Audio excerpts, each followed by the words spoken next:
दोस्तों बुक चल रही है MS चौहान, चैप्टर है जनरल ऑर्गेनिक केमिस्ट्री और मैं आपको कराऊंगा 136 क्वेश्चन से आगे। 136 और उसके आगे देखते हैं क्या होता है। क्वेश्चन नंबर 136 को देखते हैं। Rank the following alkenes in the order of decreasing heat of hydrogenation.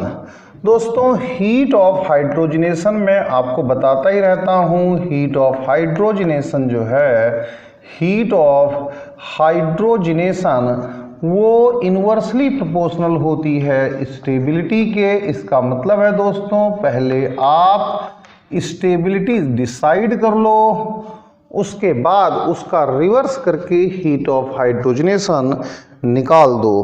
तो आप सबसे पहले स्टेबिलिटी को डिसाइड कर लो और स्टेबिलिटी को जब आप डिसाइड करेंगे तो आप सबसे पहले देखेंगे स्टेबिलिटी के लिए बहुत सीधा सा फंडा है। आपको देखना है दोस्तों number of alpha hydrogen atoms. आपको अल्फा हाइड्रोजन एटम्स देखने हैं तो सबसे पहले ये आग पास है, यहाँ पर कुछ इस तरीके से, यहाँ पर दोस्तों इस तरीके से, यहाँ CH3 है, यहाँ CH3 है दोस्तों, और यहाँ मेरे दोस्तों CH2 है। ये दोस्तों 3 अल्फा H है, ये दोस्तों 3 अल्फा H है, और दोस्तों ये आग पास 2 अल्फा H है। तो टोटल अल्फा H दोस्तों अगर आप देखोगे तो टोटल अल्फा H ये 3, 3, 6, 2, 8 आ जाएंगे। और अगर टोटल अल्फा H 8 आ गए हैं तो बहुत अच्छी बात है, इसकी स्टेबिलिटी सबसे ज़्यादा हो जाएगी। दोस्तों अब चलते हैं अगले पर। ये आप देखो तो यहाँ पर कुछ इस तरीके सिस्टम है, यहाँ CH3 है दोस्तों, यहाँ पर CH3 है, तो यहाँ पर नंबर ऑफ अल्फा H, ये अल्फा H 3 और 3 6 हो जाते हैं। ये 3 अल्फा H हैं दोस्तों, ये 3 अल्फा H हैं, तो ये 6 हो जाते हैं दोस्तों। और आगे देखोगे तो इसी में आगे दोस्तों यहाँ पर CH3 है, यहाँ पर CH3 है, इसमें भी 3 अल्फा H ये हैं दोस्तों, 3 अल्फा H ये हैं, तो इसमें भी total number of alpha H total ये दोस्तों 6 अल्फा H हो जाते हैं। यहाँ पर भी टोटल अल्फा H 6 हैं दोस्तों, यहाँ पर भी टोटल अल्फा H 6 हैं दोस्तों। ये जो है ये ट्रांस है और ये दोस्तों सिस है, और इस सिस होने की वजह से मेरे दोस्तों यहाँ पर स्टेरिक रिपल्सन लगता है। तो अगर आपको इस तरह से हो कहीं पर कोई, तो आप देख लीजिए कि हाँ पर कहाँ पर स्टेरिक रिपल्सन लग रहा है, कहाँ पर नहीं लग रहा है। वैसे तो ये चीज़ आमतौर पर ज्योमेट्रिकल आइसोमर्स में ही ऑब्जर्व करी जाती है, ज्योमेट्रिकल आइसोमर्स में ही ऑब्जर्व करी जाती है दोस्तों। इसके बाद दोस्तों फिर है आपके पास स्टेबिलिटी के नाम पर यहाँ पर CH3 CH2 और दोस्तों इस तरीके से है, यहाँ पर दोस्तों CH2 है, तो इसके रेस्पेक्ट में 2 अल्फा H हैं। ये दोस्तों स्टेबिलिटी का ऑर्डर आएगा, यानी ये जो आपके पास ऑर्डर आया है ये स्टेबिलिटी का ऑर्डर आया है, ये ऑर्डर ऑफ स्टेबिलिटी है दोस्तों। इसका उल्टा कर दो, और जैसे ही आप इसमें साइन उल्टा करेंगे, यानी कि आप इसको इस तरीके से करेंगे यहाँ पर, वैसे ही फौरन आपको क्या मिलेगा, आपको हीट ऑफ हाइड्रोजनेशन का ऑर्डर मिल जाएगा दोस्तों। तो ये आपके पास हीट ऑफ हाइड्रोजनेशन का ऑर्डर आ गया। ये आपके पास order of heat of hydrogenation है दोस्तों, हीट ऑफ हाइड्रोजनेशन का ये ऑर्डर आ जाता है, जिसे आप HOH भी कहते हैं। ये इंक्रीजिंग ऑर्डर आ जाता है दोस्तों। अब चलते हैं क्वेश्चन नंबर 137 पर, देखते हैं दोस्तों 137 आपसे क्या कहता है। क्वेश्चन नंबर 137 देखते हैं दोस्तों कि 137 का क्या मामला है, 137 में क्या कॉन्सेप्ट अप्लाई होनी है। इसको देखते हैं तो 137 मोस्ट एक्सोथर्मिक, क्या निकालना है? Most exothermic, most exothermic. तो इसका मतलब है दोस्तों कि आपको राइट साइड की स्टेबिलिटी ज़्यादा चाहिए। तो ये 137 था, राइट साइड में स्टेबिलिटी थोड़ी ज़्यादा चाहिए। तो दोस्तों देखो ये कुछ ऐसा है CH3 CH3 और यहाँ पर CH3 है, यहाँ पर H है। अगर मेरे प्यारे बच्चों इस तरीके से कुछ रेडिकल बने, इस तरीके से कुछ रेडिकल बनते हैं, फ्री रेडिकल बनता है, इस तरीके से कहीं पर फ्री रेडिकल बनता है, तो दोस्तों ये टर्सरी फ्री रेडिकल है। यहाँ पर 3 अल्फा H है दोस्तों, यहाँ पर 3 अल्फा H है दोस्तों, यहाँ पर 3 अल्फा H है। ये दोस्तों मेरे ये टर्सरी फ्री रेडिकल है, टर्सरी FR है, और कुल मिलाकर के टोटल 9 अल्फा H हैं और ये आपको बहुत ज़्यादा स्टेबिलिटी दे देगा। सभी में जितने भी हैं सब में आप फ्री रेडिकल बना करके देख लीजिए, जहाँ पर बनने वाला फ्री रेडिकल ज़्यादा स्टेबल होता है वो रिएक्शन ज़्यादा एक्सोथर्मिक होती है। अब दोस्तों चलते हैं आगे की बात करते हैं। क्वेश्चन नंबर 138, क्वेश्चन नंबर 138 देखते हैं कि क्वेश्चन नंबर 138 आपको क्या कहना चाहता है। क्वेश्चन नंबर 138 दोस्तों क्वेश्चन नंबर 138 में यहाँ पर कुछ इस तरीके से गिवन है, यहाँ पर आपको कुछ इस तरीके से गिवन है, ऐसे CH3 है, CH3 है। अब दोस्तों ये ट्रांस है, इस ट्रांस को अगर सिस में बदलना हो तो क्या करना पड़ेगा? इस ट्रांस को सिस में बदलने के लिए जब इस पर HNu आएगा, फोटोन आएगा, HNu आएगा, फोटोन जब पड़ेगा तो क्या होगा? बॉन्ड होमोलिसिस होगा, बॉन्ड होमोलिसिस होगा दोस्तों, बॉन्ड होमोलिसिस होगा। मेरे दोस्तों जिंदगी भर याद रखिए, पूरी तरह से लाइफ टाइम याद रखिए, कोई भी बॉन्ड एकदम नहीं टूटता है, कोई भी बॉन्ड एकदम नहीं बनता है। तो बॉन्ड होमोलिसिस के लिए पहले कुछ इस तरह से बनेगा, यहाँ पर H है, यहाँ चलो CH3 कर लो, यहाँ पर H है, यहाँ पर H है दोस्तों, यहाँ पर CH3 है। कुछ इस तरीके से डॉट डॉट डॉट डेवलप होगा और डॉट डॉट डॉट डेवलप होने को TS कहते हैं। TS का मतलब दोस्तों कुछ खास नहीं, ट्रांजिशन स्टेट होता है। ये दोस्तों ट्रांजिशन स्टेट होता है।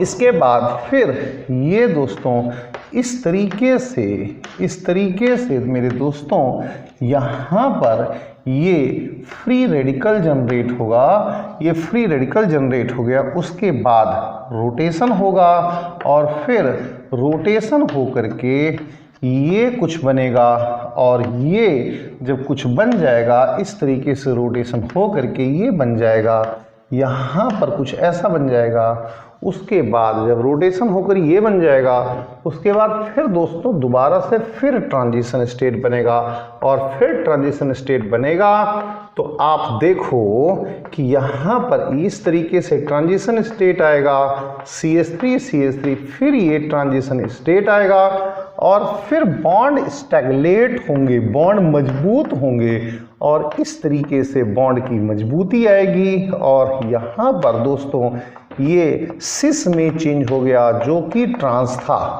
अब इसी को हम ग्राफ में बनाएंगे। एक ट्रांजिशन स्टेट दोस्तों ये आया है, एक ट्रांजिशन स्टेट दोस्तों यहाँ पर ये आया है, तो दो ट्रांजिशन स्टेट हैं। इसी को हम ग्राफ में बनाएंगे, ग्राफिकल रिप्रेजेंटेशन इसी का करेंगे। मुझे ये थोड़ा सा रब करना पड़ेगा और उसके बाद मैं आपको ग्राफ प्लॉट करके अच्छी तरीके से दिखाऊंगा कि हाँ ये ग्राफिकल रिप्रेजेंटेशन में क्या होता है दोस्तों। यहाँ पर मेरे बच्चों इस तरीके से यहाँ पर आपको एनर्जी लिखी जाती है, यहाँ पर एनर्जी का मामला है। केमिकल काइनेटिक्स में इसे मैं बहुत ही अच्छी तरीके से पढ़ाता हूँ। यहाँ पर रिएक्शन कोऑर्डिनेट है या रिएक्शन प्रोग्रेस ऑफ रिएक्शन है, मैं रिएक्शन कोऑर्डिनेट ही लिख देता हूँ। अब देखो दोस्तों ये इस कंडीशन में ये यहाँ पर इतनी कम एनर्जी में ये ट्रांस था, ये दोस्तों ट्रांस था। यहाँ पर CH3 था दोस्तों, यहाँ पर CH3 था, यहाँ पर H था, यहाँ पर H था। अब दोस्तों क्या हुआ कि कुछ इस तरीके से यहाँ पर ट्रांजिशन स्टेट बना। कौन सा ट्रांजिशन स्टेट है दोस्तों? C है, dot dot dot dot dot dot है। यहाँ पर मेरे प्यारे बच्चों CH3 है, यहाँ पर मेरे प्यारे बच्चों CH3 है, यहाँ पर H है, यहाँ पर H है। ये मेरे दोस्तों ट्रांजिशन स्टेट है, इसे मैंने TS लिख दिया है। अब ट्रांजिशन स्टेट के बाद जब ट्रांजिशन स्टेट यहाँ पर बन जाएगा तो बॉन्ड रोटेट करेगा दोस्तों। बॉन्ड जो है वो रोटेट करेगा। बॉन्ड रोटेट करके और क्या होगा? फ्री रेडिकल बनेगा। Free radical bond rotation approximately एक जैसा ही होगा। तो यहाँ पर दोस्तों इस तरीके से बनेगा, फ्री रेडिकल बनेगा। ये फ्री रेडिकल बनेगा, ये तो ट्रांजिशन स्टेट है दोस्तों। और यहाँ पर ये मेरे प्यारे दोस्तों ये आएगा, फ्री रेडिकल कहते हैं और इसे हम इंटरमीडिएट भी कहते हैं, इसे हम इंटरमीडिएट भी कहते हैं।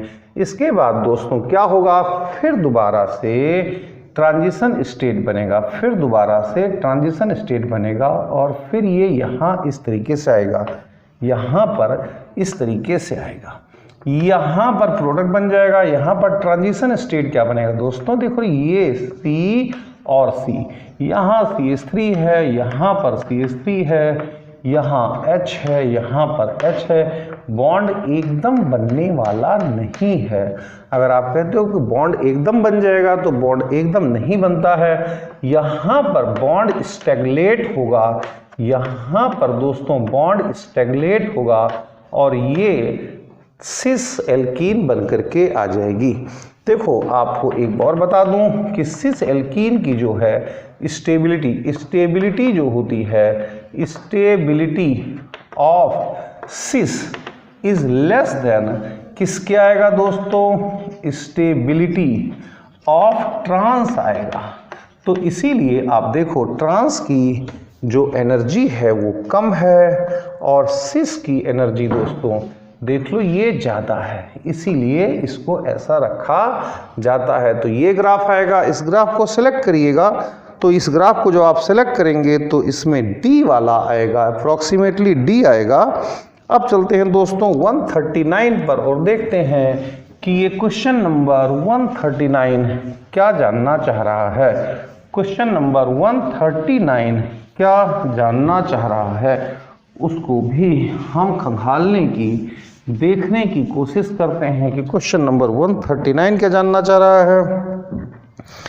ये जानना चाह रहा है which of one of the following most stable.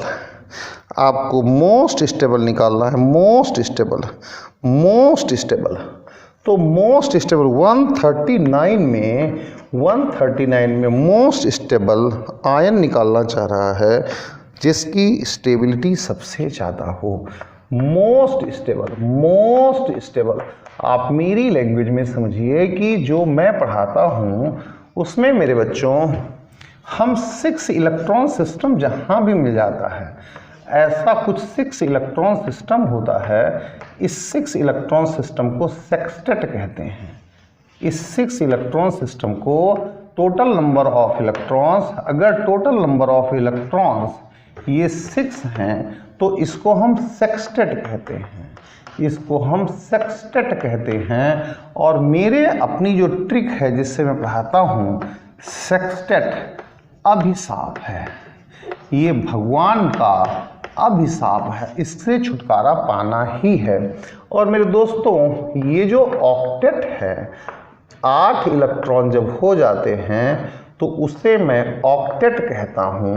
उसे मेरी अपनी लैंग्वेज है, उसमें मैं ऑक्टेट, ये टोटल नंबर ऑफ इलेक्ट्रॉन्स जो हैं दोस्तों, जब ये 8 हो जाते हैं तो इसे ऑक्टेट कहा जाता है। और ऑक्टेट दोस्तों ये वरदान है भगवान का, ये वरदान है, ये सबके पास होना चाहिए। ये दो बातें याद रखिएगा।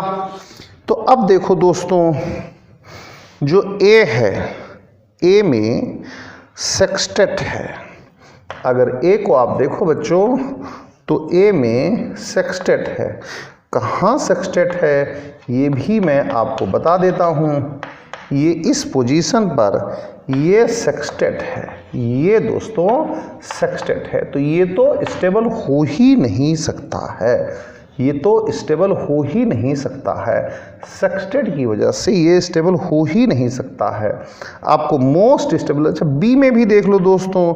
तो बी में अगर आप देखोगे तो बी में दोस्तों मेरे यहाँ पर बी में इस पोजीशन पर सेक्सटेट है, ये दोस्तों सेक्सटेट है। सेक्सटेट ये अभिशाप है। सेक्सटेट जो है दोस्तों वो अभिशाप होता है, सेक्सटेट अभिशाप होता है। अब सी में देखो दोस्तों, सी में सभी के पास ऑक्टेट है। सी को देखिए दोस्तों, तो सी में सभी के पास ऑक्टेट है। सी में सभी जितने भी हैं सबके पास ऑक्टेट है, सभी के पास ऑक्टेट है। यहाँ पर ऑल एटम्स हैव ऑक्टेट, और अगर सभी के पास ऑक्टेट है तो ये मेरे दोस्तों मोस्ट स्टेबल हो जाता है। सभी के पास ऑक्टेट है तो मोस्ट स्टेबल हो जाता है। सभी के पास ऑक्टेट है तो भगवान का वरदान मिल गया, वरदान मिल गया, ये मोस्ट स्टेबल हो गया। ये तो श्राप मिला हुआ है, ये अभिशाप है, कोढ़ है, इसे तो कम करना ही है। ये अभिशाप है, कोढ़ है, ये तो अनस्टेबिलिटी लाता ही है। तो मेरी ट्रिक याद रखिए, अभी आगे भी मैं इस्तेमाल करूंगा। 139 हो गया दोस्तों। अब चलते हैं 140 पर, देखते हैं मेरे दोस्तों कि ये 140 क्या कहता है। 140 के मामले को भी देखने और समझने की अच्छी तरीके से कोशिश करते हैं। देखते हैं 140 में क्या है दोस्तों, हमसे पूछ रहा है स्ट्रॉन्गेस्ट एसिड। तो स्ट्रेंथ ऑफ एसिड बिल्कुल अच्छी तरह समझ लीजिए, ये इन्वर्सली प्रोपोर्शनल होती है स्ट्रेंथ ऑफ कंजुगेट बेस। तो आप कंजुगेट बेस को पहले अरेंज कर लो, उसका उल्टा कर दो तो वो एसिड के लिए आ जाएगा। कंजुगेट बेस को पहले अरेंज कर लो दोस्तों और उसको उल्टा कर दो तो वो आ जाएगा। कंजुगेट बेस को अरेंज कर लो दोस्तों। तो अब देखिए इसमें देखो, सबसे पहले है इसको सी वाले को ही देख लो सबसे पहले, कहीं से कहीं तक कोई दिक्कत नहीं है, इसको ही देख लो। तो दोस्तों अगर आप इसको देखोगे तो आपको ये बात पता चलेगी, क्या पता चलेगी कि यहाँ पर जो लोन पेयर है वो लोन पेयर दोस्तों डी लोकेलाइज्ड लोन पेयर है। ये डी लोकेलाइज्ड लोन पेयर है, ये डी लोकेलाइज्ड लोन पेयर है। और डी लोकेलाइज्ड लोन पेयर होने का मतलब है कि इसकी बेसिक स्ट्रेंथ कम है। डी लोकेलाइज्ड लोन पेयर होने का मतलब है कि इसकी बेसिक स्ट्रेंथ कम है। तो ये लीस्ट बेसिक है। ये क्या है दोस्तों, लीस्ट बेसिक है। क्यों? डी लोकेलाइज्ड इलेक्ट्रॉन होने की वजह से। अगर हम इसका एसिड बनाएंगे, अगर हम दोस्तों इसका एसिड बनाएंगे, अगर हम दोस्तों इसका एसिड बनाते हैं, तो अगर हम इसका एसिड बनाने में कामयाब रहे, ऐसे इसका एसिड बना पाने में कामयाब रहे जो कि गिवन है, तो ये लीस्ट बेसिक है।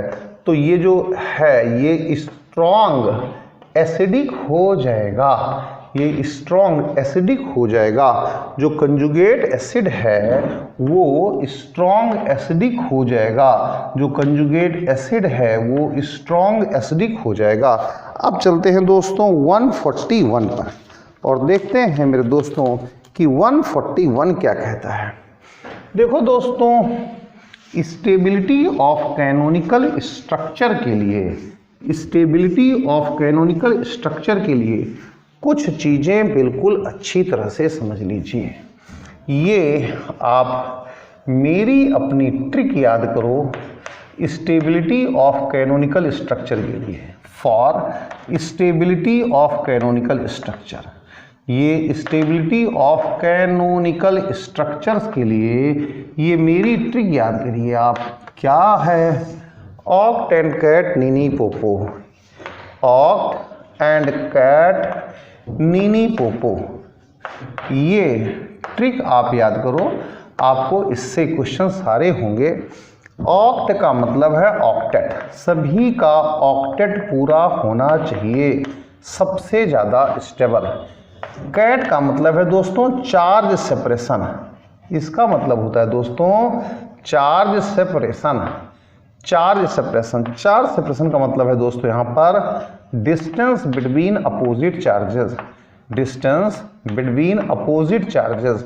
अपोजिट चार्जेस में डिस्टेंस, अपोजिट चार्जेस, अगर अपोजिट चार्जेस के बीच की डिस्टेंस ज़्यादा है तो स्टेबिलिटी कम हो जाएगी। इसका मतलब है negative charge on negative atom, negative charge on negative atom, negative charge on negative atom. और इसका मतलब है दोस्तों positive charge on positive atom, positive charge on positive atom, on positive atom. इतना आप याद रखिए और आपको दिक्कत नहीं आएगी। तो अब दोस्तों हम चलते हैं 141 पर, और 141 पर अपनी यही छोटी छोटी सी ट्रिक जो है वो लगा करके देखते हैं क्या आंसर आता है। देखो दोस्तों सबसे पहले आप देखो सेक्सटेट, सेक्सटेट देखो दोस्तों, इसमें आप अगर देखो तो ये सेक्सटेट मिल गया है इसे दोस्तों सेक्सटेट है। तो सेक्सटेट तो भगवान का अभिशाप है, ये तो बहुत ही खतरनाक होता है, ये बहुत ज़्यादा खतरनाक होता है दोस्तों, ये अभिशाप है, इससे स्टेबिलिटी कम आएगी ही आएगी, यानी कि इससे तो स्टेबिलिटी कम आनी ही आनी है। ये एक जगह हो गया। फिर दोस्तों आगे देखिए, आगे देखिए, आगे यहाँ पर इसकी स्टेबिलिटी कम है। दूसरा एक और भी मुझे ऐसा दिख रहा है जिसमें कुछ ऐसा सिस्टम है। यहाँ पर दोस्तों देखो अगर तो C है, डबल बॉन्ड N है, यहाँ पर माइनस चार्ज है और यहाँ पर पॉजिटिव है। ये भी दोस्तों सेक्सटेट हो गया, और सेक्सटेट भगवान का अभिशाप है, भगवान का अभिशाप है। तो ये दोनों अभिशापित हो गए, ये भगवान का श्राप मिल गया है इन्हें भगवान का श्राप मिल गया है। अब इन दोनों की जो स्टेबिलिटी है वो तो कम होगी ही होगी। इसमें देखो दोस्तों एक ये स्ट्रक्चर भी है, एक ये स्ट्रक्चर भी है, एक ये स्ट्रक्चर भी है। इस स्ट्रक्चर की बात करें अगर आप दोस्तों, तो इसमें कहीं से कहीं तक कोई भी सेक्सटेट नहीं है, सभी जगह ऑक्टेट है। ऑल एटम्स हैव ऑक्टेट, सभी को ऑक्टेट मिला हुआ है। और अगर मेरे दोस्तों सभी को ऑक्टेट मिला हुआ है तो फिर तो ऑक्टेट का मतलब है भगवान का वरदान मिला हुआ है, यानी कि ये सबसे ज़्यादा स्टेबल हो ही गए, जिसमें कोई दिक्कत नहीं है। तो आपने ऑक्ट लगा दिया। फिर कैट, चार्ज सेपरेशन। दोस्तों जरा इसको देखो, इसमें अपोजिट चार्जेस के बीच की डिस्टेंस, अपोजिट चार्जेस के बीच की डिस्टेंस बहुत ज़्यादा है। और greater is charge separation, greater is charge separation और lesser is stability. Greater is charge separation and lesser is stability, and lesser is stability. तो आप दोस्तों देखो इसकी स्टेबिलिटी सबसे कम आ जाएगी, इसकी स्टेबिलिटी सबसे कम आ जाएगी, यानी कि दोस्तों आप इस तरीके से देखो, इसकी स्टेबिलिटी सबसे कम, फिर इससे ज़्यादा इसकी, सबसे ज़्यादा इसकी आ जाएगी। यानी कि अगर आप रैंक के हिसाब से देखो दोस्तों, तो ये तो शायद दिया है फर्स्ट, हाँ जी ये तो फर्स्ट इस तरह से मार्क करके दे रखा है। और दोस्तों ये जो दिया हुआ है ये दिया हुआ है सेकंड, हाँ ऐसे ही सेकंड मार्क कर रखा है। और दोस्तों ये जो है ये दिया हुआ है थर्ड, हाँ जी ये दिया हुआ है थर्ड, ये ऐसे मार्क करके दे रखा है।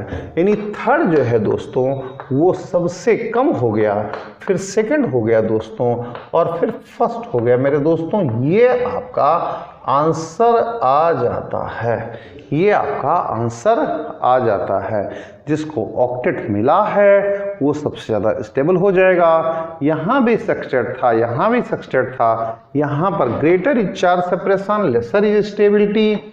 और अब देख लीजिए यहाँ पर तो क्या है, लेस चार्ज सेपरेशन है, less charge separation, less is charge separation, less is charge separation and greater is stability, and what greater is stability, greater is stability।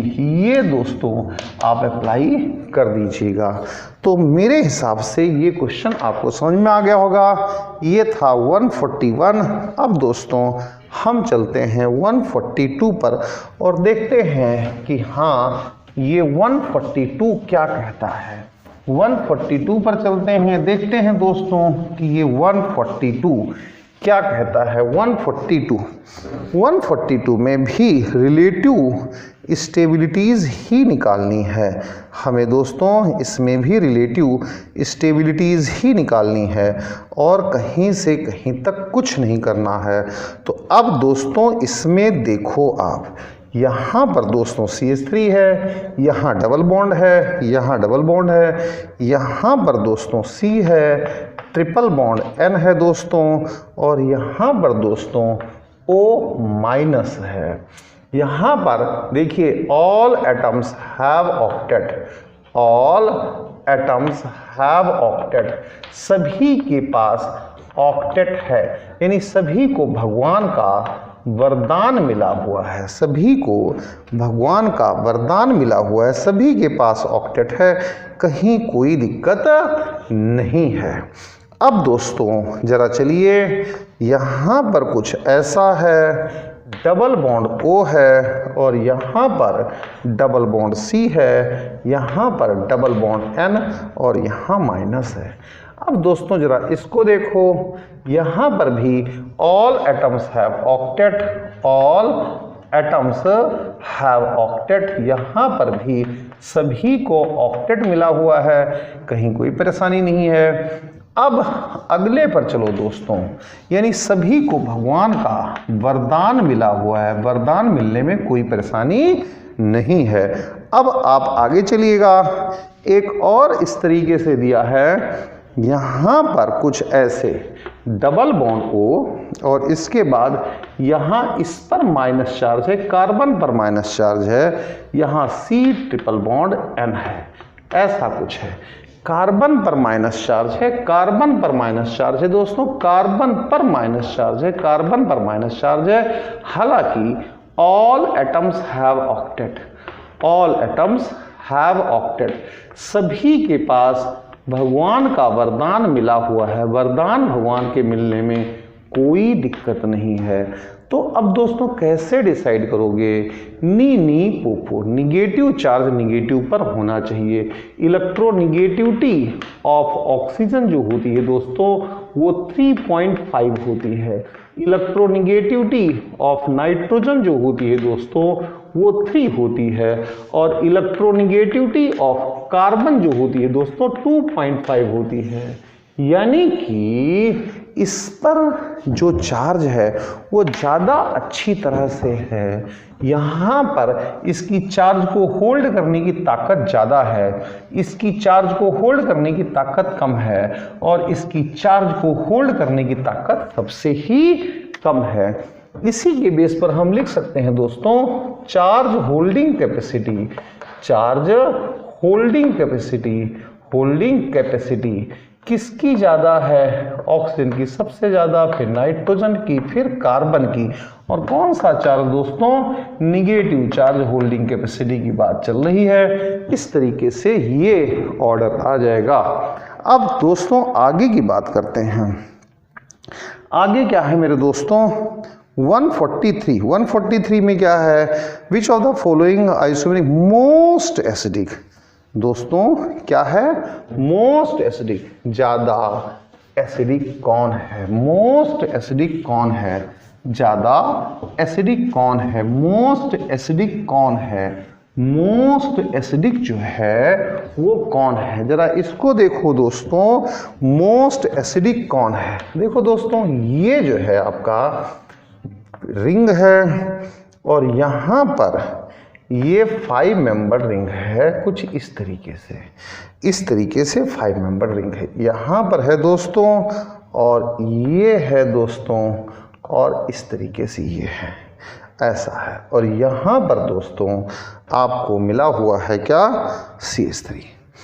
अब देखिए मोस्ट एसिडिक, सबसे ज़्यादा एसिडिक पूछ रहा है। ये दोस्तों आप देखो जरा, यहाँ पर H ले लो और इस H को आप क्या करो, या यहाँ पर H ले लो, आप इस H को ले लो, इस H को ले लो, आप इस H को ले लो और इसके दोनों इलेक्ट्रॉन उठा करके आप यहाँ पर रख दो। और जब आप दोनों इलेक्ट्रॉन उठा करके यहाँ पर रखेंगे दोस्तों, तो फिर क्या सीन बनेगा? जरा आप उसको महसूस करो कि हाँ जी, क्या सीन बन करके तैयार होगा, क्या सीन बन करके तैयार होगा। ये सीन बन करके तैयार होता है। यहाँ पर माइनस चार्ज आता है, यहाँ पर H+ आता है, यहाँ पर डबल बॉन्ड आता है, यहाँ पर डबल बॉन्ड आता है, यहाँ पर डबल बॉन्ड आता है। जरा इसका रेजोनेंस करके देखते हैं कि रेजोनेंस करने पर क्या आएगा। दोस्तों जरा देखो, यहाँ से ये रेजोनेंस करके यहाँ जा सकता है, फिर यहाँ जब चार्ज आएगा तो रेजोनेंस करके यहाँ जा सकता है, और फिर जब यहाँ चार्ज आएगा तो ये रेजोनेंस करके यहाँ जा सकता है। कितना भयंकर रेजोनेंस है। यानी कि इसका जो एनायन है, एनायन इज रेजोनेंस स्टेबलाइज्ड, जिसका एनायन रेजोनेंस स्टेबलाइज्ड है वो सबसे ज़्यादा पावरफुल एसिड होता है। तो ये सबसे ज़्यादा पावरफुल एसिड हो गया, ये सबसे ज़्यादा पावरफुल एसिड है। इससे ज़्यादा स्टेबलाइजेशन मुझे किसी में नहीं लगता है, किसी में मुझे इससे ज़्यादा स्टेबलाइजेशन नहीं लगता है। अब दोस्तों 144 पर चलते हैं। ये 143 था, अब दोस्तों 144 पर चलते हैं। 144 आपसे क्या कहता है? 144 पर चलते हैं। क्वेश्चन नंबर 144 क्या है दोस्तों? Lowest barrier of rotation. ये आपको डिस्कस करना है, barrier of rotation, barrier of rotation इसको डिस्कस करना है। इसमें बैरियर ऑफ रोटेशन में देखना क्या है, जितना डबल बॉन्ड करैक्टर कम होगा, यानी कि डबल बॉन्ड करैक्टर ज़्यादा होगा तो बैरियर ऑफ रोटेशन ज़्यादा आएगा। डबल बॉन्ड करैक्टर दोस्तों जितना ज़्यादा होगा उतना रोटेशन बैरियर ज़्यादा आएगा। बैरियर पूछ रहा है, बैरियर। और दोस्तों अब दूसरा क्या है? Steric crowding. अगर स्टेरिक क्राउडिंग होगी तो फिर रोटेट नहीं करेगा, रिपल्सन लगाने लग जाएगा। अब जरा दोस्तों इसमें चलो और देखो कि कहाँ पर क्या है। अगर आप ए को देखोगे तो ए तो रिंग है, रिंग में रोटेशन होता नहीं है। बी को देखिए दोस्तों, बी को देखो, बी में दोस्तों जरा आप देखो, अगर यहाँ पर रेजोनेंस कर लिया जाए तो रेजोनेंस करने पर कुछ ऐसा आएगा, यहाँ पर माइनस आएगा, यहाँ पर प्लस आएगा और हाइब्रिड बनाया जाएगा तो दोस्तों ऐसा आएगा, यहाँ माइनस आएगा, यहाँ प्लस आएगा और ये dot dot dot dot dot dot dot dot dot चलेगा। तो यहाँ पर दोस्तों क्या आ गया, यहाँ पर दोस्तों आ गया आपका डबल बॉन्ड करैक्टर। और अगर डबल बॉन्ड करैक्टर आ गया है तो ये रोटेशन बैरियर हो जाएगा। डबल बॉन्ड करैक्टर आने पर रोटेशन बैरियर बहुत ज़्यादा आ जाता है। सी को देखते हैं दोस्तों, सी में कहीं कोई डबल बॉन्ड करैक्टर नहीं है, ये प्योर सिंगल बॉन्ड है। और अगर ये प्योर सिंगल बॉन्ड है तो यहाँ पर लोवेस्ट रोटेशन बैरियर है, लोवेस्ट रोटेशन बैरियर है। बैरियर है ही नहीं, बिल्कुल फ्री है, ये बिल्कुल फ्री है। आओ घूमो चलो, कोई दिक्कत नहीं है, फ्री है, खूब घूमते रहो, कोई बैरियर नहीं है। अब दोस्तों डी में चलते हैं। डी में मेरे प्यारे दोस्तों कुछ ऐसा सिस्टम है, आई थिंक कुछ ऐसा सिस्टम है, कुछ ऐसा सिस्टम है। यहाँ CH3 है, यहाँ CH3 है, यहाँ CH3, यहाँ CH3, ये बैरियर लगाता रहेगा, ये बैरियर लगाता रहेगा, बैरियर लगाता रहेगा। तो यहाँ पर दोस्तों स्टेरिक क्राउडिंग है, यहाँ पर दोस्तों स्टेरिक क्राउडिंग है। और इस स्टेरिक क्राउडिंग के चक्कर में यहाँ पर रोटेशन बैरियर होगा, ये रोटेशन बैरियर होगा, ये इसे रोटेट नहीं होने देगा, ये रिपल्सन मारता रहेगा। तो लोवेस्ट तो दोस्तों इसी में है, इसीलिए यही हमारा आंसर है। 144 हो जाता है दोस्तों, क्योंकि आपको लोवेस्ट निकालना था। Use the data. अब चलते हैं दोस्तों 145 पर और देखते हैं कि ये 145 क्या कहता है। 145 देखते हैं क्या कहता है 145। दोस्तों कुछ ऐसा सिस्टम है, हमने एक बॉन्ड को हाइड्रोजिनेट किया और एक बॉन्ड को हाइड्रोजिनेट करने पर कुछ हमें जो एनर्जी मिली है एक बॉन्ड को हाइड्रोजनेट करने पर वो 28.6 किलो कैलोरी पर मोल मिली है। कितना बॉन्ड है? एक बॉन्ड है, एक बॉन्ड के लिए इतनी है। तो 3 डबल बॉन्ड्स के लिए 3 हैं, कितने हैं चलिए देख लेंगे, अभी देख लेंगे। ये एंथ्रासीन है, तो एंथ्रासीन में जरा देखते हैं कि कितने डबल बॉन्ड्स आते हैं। 1 2 3 4 5 6 और 7। तो 7 डबल बॉन्ड्स के लिए 1 के लिए इतना है। Since heat of hydrogenation for 1 C double bond C ये है दोस्तों 28.6 किलो कैलोरी पर मोल। तो दोस्तों इसमें 2 2 4 2 6 7 के लिए heat of hydrogenation for 7 C double bond C ये 7 इंटू 28.6 किलो कैलोरी पर मोल आनी चाहिए, इतनी आनी चाहिए। लेकिन दोस्तों है क्या, ये तो थ्योरेटिकली ऐसा होना चाहिए, इतना आना चाहिए, ये थ्योरेटिकली इतना आना चाहिए, ये थ्योरेटिकली इतना आना चाहिए। लेकिन वास्तव में क्या होता है, जब हम H2 को डालते हैं, एक्सेस में लिखा हुआ है शायद, हाँ लिखा हुआ है, तो ये सातों के सातों हो तो जाते हैं, ये सातों डबल बॉन्ड हो तो जाते हैं। लेकिन जो एनर्जी निकलती है वो निकलती है 116.2 किलो कैलोरी पर मोल, इतनी निकलती है। तो गई कहाँ एनर्जी? अरे भाई वो गई है रेजोनेंस एनर्जी में। तो रेजोनेंस एनर्जी वो कितनी आ जाएगी? 7 इंटू 28.6 माइनस 116.2, इतनी रेजोनेंस एनर्जी आ जाएगी।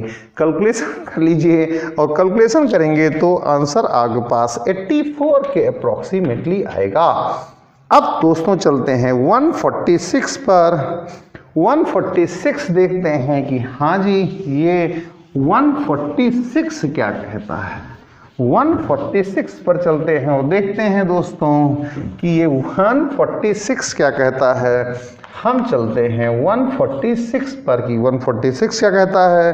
How many double bond equivalents does compound C6H12O6, C6H12O6 में C6H12O6 में कितने डिग्री ऑफ अनसैचुरेशन है? डिग्री ऑफ अनसैचुरेशन है दोस्तों, जब formula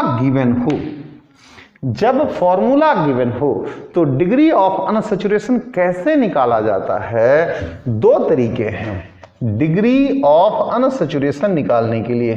2C+2 -M+T divided by 2। एक फॉर्मूला तो ये है। M जो है दोस्तों वो मोनोवैलेंट एटम्स हैं, M मोनोवैलेंट एटम्स हैं, मोनोवैलेंट एटम्स हैं। और जो T है दोस्तों वो ट्राईवैलेंट होता है, ट्राईवैलेंट एटम्स होते हैं। तो दोस्तों देखो इसमें कोई ट्राईवैलेंट तो है नहीं, मोनोवैलेंट की बात करते हैं।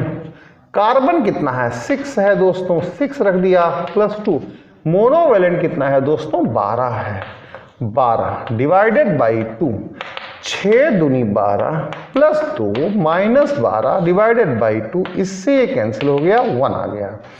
एक फॉर्मूला ये है, काफ़ी अच्छा फॉर्मूला है, इसको लगा करके काम हो जाता है, कहीं कोई दिक्कत नहीं है। 147 पर चलते हैं दोस्तों, और 147 क्या कहता है उसकी भी तलाश करते हैं कि 147 का क्या मामला है आखिर। 147 how many double bond equivalents, इसमें भी डबल बॉन्ड इक्वलेंट्स निकालने हैं। यहाँ पर भी डिग्री ऑफ अनसैचुरेशन चाहिए, यहाँ पर भी डिग्री ऑफ अनसैचुरेशन चाहिए। तो दोस्तों यहाँ पर इसके लिए डिग्री ऑफ अनसैचुरेशन 4 दिख रहा है, 1 2 3 और एक रिंग के लिए 4 हो गया। इसके बाद दोस्तों यहाँ पर NH2 है, ये पूरी तरह से सैचुरेटेड है, कहीं कोई दिक्कत नहीं है। यहाँ पर डबल बॉन्ड है, इसके लिए डिग्री ऑफ अनसैचुरेशन 1 है, एक डबल बॉन्ड दिख रहा है, एक हो गया दोस्तों। इसके बाद यहाँ पर NH है, यहाँ पर कोई ऐसी मुसीबत है नहीं।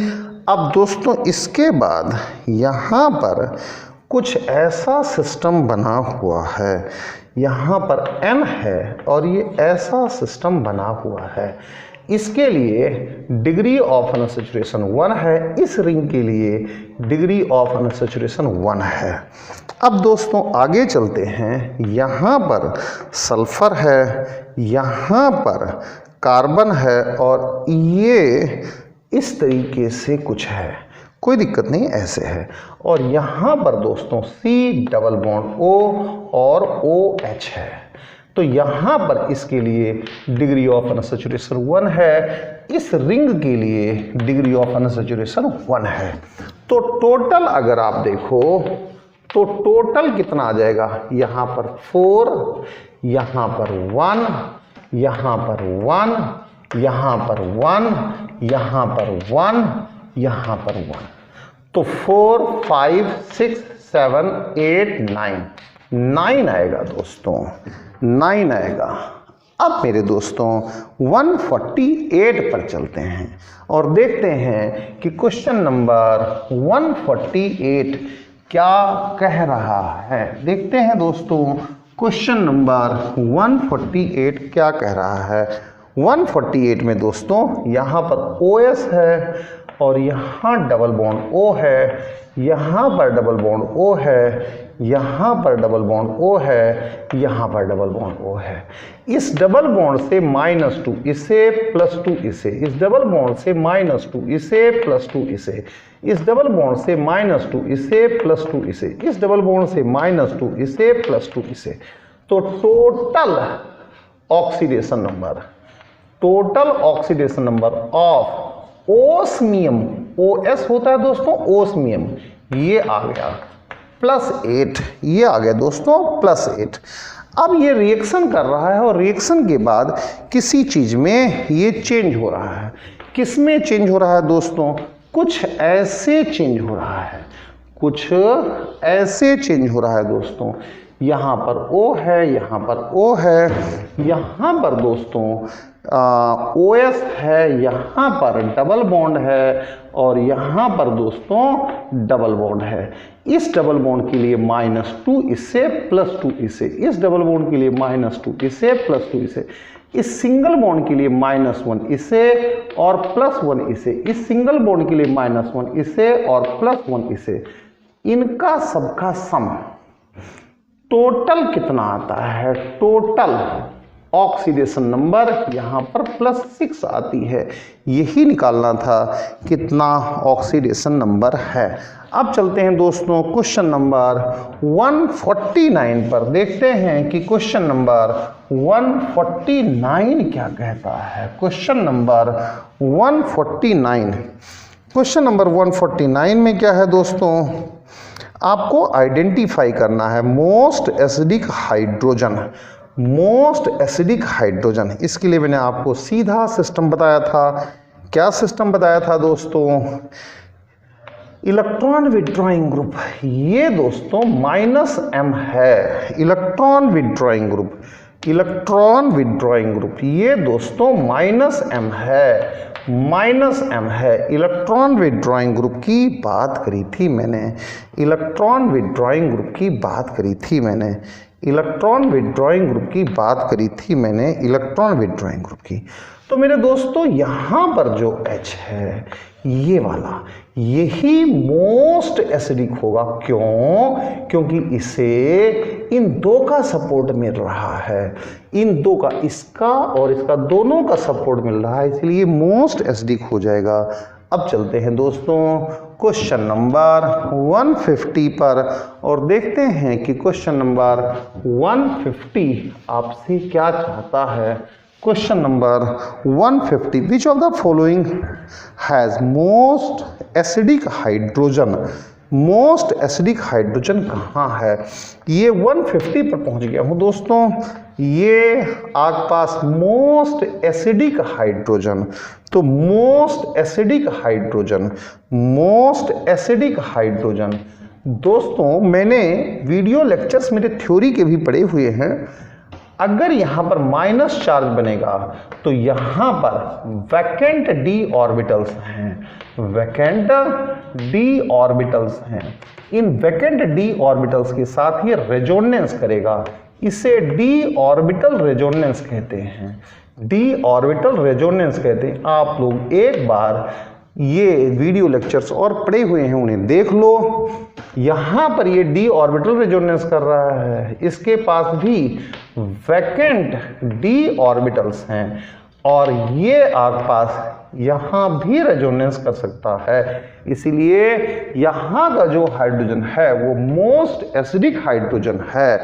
दोस्तों वीडियो लेक्चर्स मेरे पढ़े हुए हैं, थ्योरी के भी पढ़े हुए हैं, आप देख सकते हैं। 150 तक मैंने करा दिया। Thank you very much, thanks a lot.